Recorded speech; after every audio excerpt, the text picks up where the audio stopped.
Hi there, and welcome to Insomnia Insight number 419.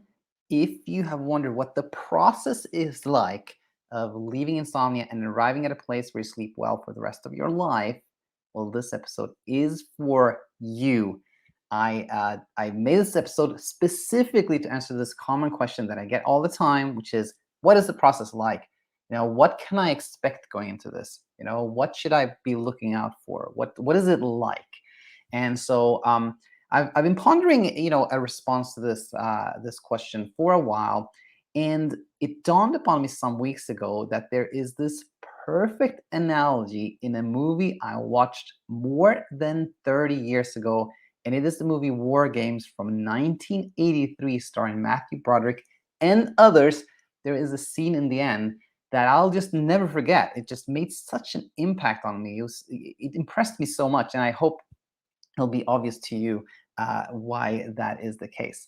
So what we're going to look at here is actually, we're going to jump in and look at some clips and then see what we can learn from this scene, from this movie that applies so much to insomnia and life in general, really.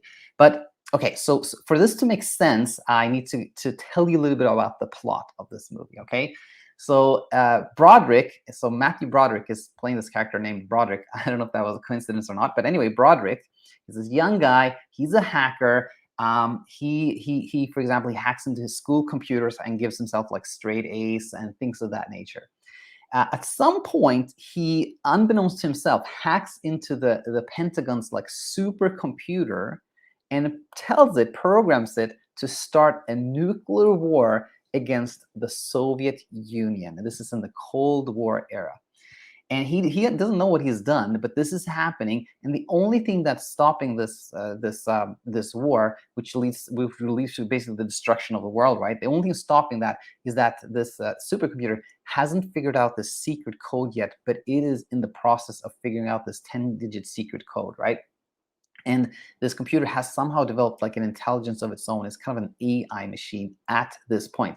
So the Pentagon officials, they figured out what's happening, and they know that Broderick is the one who set all this about. So they call him to the Pentagon to see if he can help out with stopping this computer, which turns out to be super, super difficult. Like they just cannot figure out how to stop it.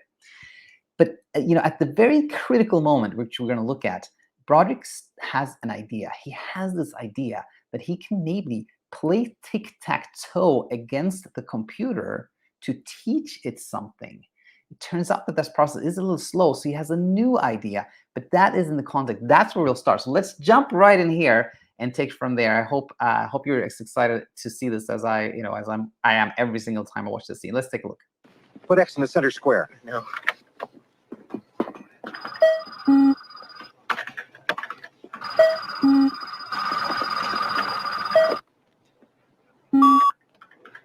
Six up. There's no way you can win that game. I know that. It doesn't. It hasn't learned. Is there any way to make it play itself? Yes, number of players 0.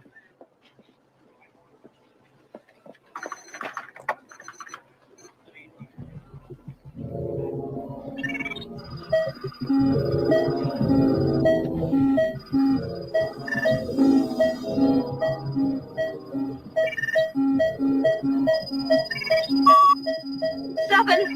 Come on. Learn, goddammit.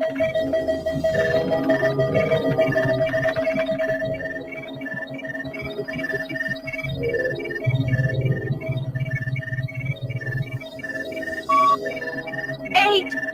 Must be caught in the loop, storing more and more power from the rest of the system. 9 numbers. 10. It's got the code. It's going to launch.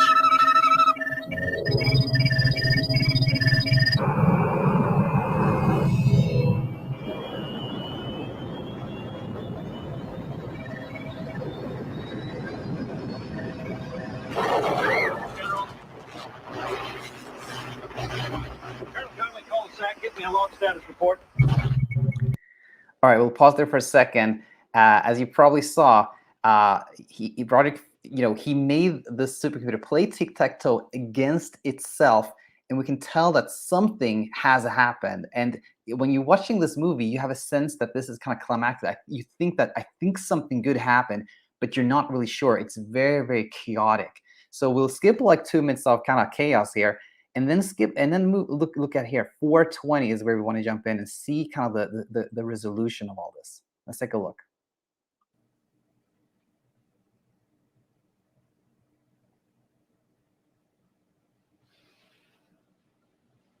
Hello, Joshua. Strange game. The only winning move is not to play.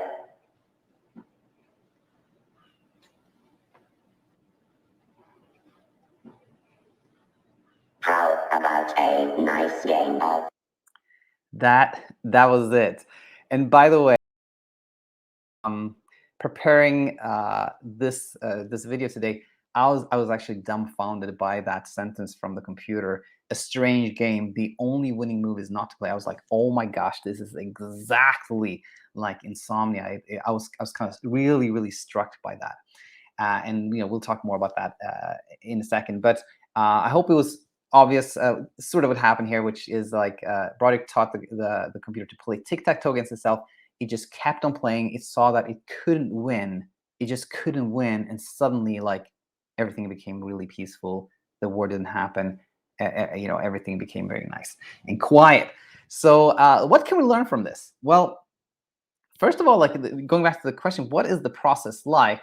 Well, this is exactly what we're going to learn from this. But I to answer this, I came up with like 3 things. And number 1 was abandoning the game, abandoning Insomnia. That is how it ends. It can seem like it ends when you figure this out, when you found this insight, when you kind of hacked your brain, when you found this mind trick, when you're able to control yourself, you're able to calm your emotions or something like that, when you figure something out. But that isn't it. It is when you abandon the whole game. That is how it ends. But now, this is actually not the main thing I want to talk about today, of course, which was, it was more like the process. What is the process like? And here's the thing. It is painful not to win, and although in this clip we just saw is a computer which presumably has no emotions, but if it had, we can almost sense actually in the clip how frustrated the computer is and how painful it is not to win. Like every time it gets the stalemate, it's like, no, not this. Like it just tries and tries and tries. Every time it doesn't win, it is painful. And this painful process, this is the abandonment process. What do I mean by this? Well, let's say you found this channel and you learned something, like you learned that, I thought short sleep was dangerous. It's not. There's no evidence to that. Okay, good. Then you sleep well, and somehow the brain thinks, oh, good. I just have to find out that sleeping little was not dangerous, and that will fix this. And then a few days later, you have a sleepless night again, and you're like, oh no, that wasn't it. That didn't work. That is painful. But then let's just continue this example. That's painful. But then you learn about something like befriending wakefulness. Okay, I can make wakefulness something enjoyable to me. I can watch some Netflix, and then you start sleeping well again. But then a couple of nights later, no sleep. And it's like, oh no, that didn't work either. That is painful. Every time the brain has this idea that it found something that worked, and that proves not to be the case, that is painful. But this is the process. This is how you teach the brain that there is no winning. There is, like, it's only when you think there is a game, there's only when you're searching for it, for a solution, trick, hack, etc., that there is struggle. And so, in other words, learning from speed bumps is the process of abandonment. As some of you who are familiar with this channel, you could tell that I was describing what we call a speed bump here, when you've slept well for a while or without struggle, and then you have like the sleepless night or stretch of them. That is a speed bump. And those speed bumps are so important. It doesn't feel like that when you're in a speed bump. It just feels painful. But that is how the brain learns abandonment. That is how the brain learns, just like we saw on this computer. Now, similar, and this I think was the most important idea I want to present here, but similar, kind of, in a similar vein, the longer there has been this idea of victory, or the idea that you figured it out, the more painful and kind of profound it can be to see that there is no winning. So this is, for example, someone who's like, for 4 months, I didn't have any problem sleep. I slept so well. And now for 2 weeks, I have really, really struggled. This is the worst ever.